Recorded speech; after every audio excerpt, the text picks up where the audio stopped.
সন্ধ্যা তন্তীর্থ রান্নাঘরে সবাইকে স্বাগত। আমি কিছু বলার আগে আমি মশলাটা দেখে দিই। 1 চামচা সর্ষে, 2 চামচা পোস্ত, 5-6টা রসুনের কোয়া, এগুলোকে আমি বেটে নেবো।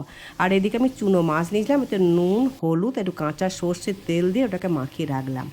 আর এদিকে কি করব, আমি একটু পেঁয়াজ কলি দিয়ে এই মাছের ঝালটা আমি করব। এবং পেঁয়াজ কলিটা নিয়ে বেশ ছিলিগুলো দেখুন ছাড়িয়ে দিয়েছি, আমি দেখাচ্ছি ওগুলো। আর টমেটো কুচি নিয়েছি হাফ, আর ওই পোস্ত বাটাটা, সর্ষে পোস্ত বাটাটা আছে। এবার মাছগুলোকে আমি ভেজে দেবো। কড়াই সর্ষের তেল গরম করে চুনো মাছগুলোকে আমি একে একে সবগুলোকে ভেজে আমি তুলে নিলাম। তারপরে কড়াইটাকে ধুয়ে পরিষ্কার করে ওতে 2 চামচা মতো সর্ষের তেল, কালো জিরে, টমেটো দিয়ে দিলাম, আর এই বাটাটাকে দিয়ে দিলাম।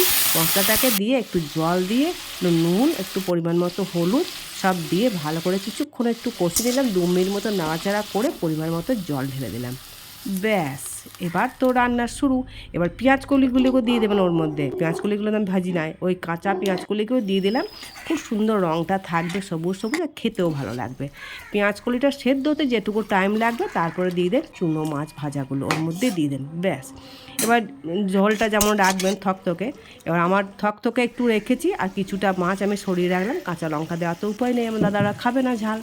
আর আমার জন্য একটু কাঁচা লঙ্কা চিড়ে চিড়ে দিলাম, কাঁচা সর্ষের তেল একটু ছড়িয়ে দিলাম। ওহ, কি লাগলো খেতে, দুর্দান্ত লেগেছে। এইভাবে একবার বানিয়ে দেখুন, খেয়ে দেখুন, ভালো লাগবে।